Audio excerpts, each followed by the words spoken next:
করছো রঘু? নিকিতা, আমি তো তোমাকে সারপ্রাইজ দিতে এসেছিলাম, মনে হয়েছিল যে, কিন্তু এ কে? এ রঘু, আই মিন এ হচ্ছে তোমার বয়ফ্রেন্ড। আই নো তুমি আমাকে বলেছিলে যে খুব জঘন্য দেখতে ওকে, কিন্তু এতটা তুমি ওকে বয়ফ্রেন্ড বানিয়েছো। নিকিতা, কি হচ্ছে এসব? ছেলেটাকে আর তুমি এর সাথে? তোমাকে কি বলে বোঝাতে হবে নাকি? তুমি বুঝতে পারছো না? আমি নিকিতা, এই রুমটা। ঠিক আছে, তোমাকে বলে বোঝাচ্ছি। কাল সারা রাত আমরা দুজনে এনজয় করেছি। এনজয় বোঝো তো নাকি? সেক্স সেক্স করেছি আমরা। অ্যান্ড ওয়ান মোর থিং, কাল রাতে এই বেডের উপরই না আমরা দুজনে অনেক পরিশ্রম করেছি। আসলে একটা জিনিস ভুলে গেছিলাম, পেয়ে গেছি এবার।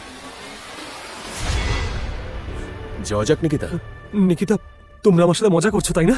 এখানে এই রুমে কত একটা ক্যামেরা আছে। হ্যাঁ, রঘু, এখানে শুধু একজনই মজা করছে, আর সে হলো তুমি।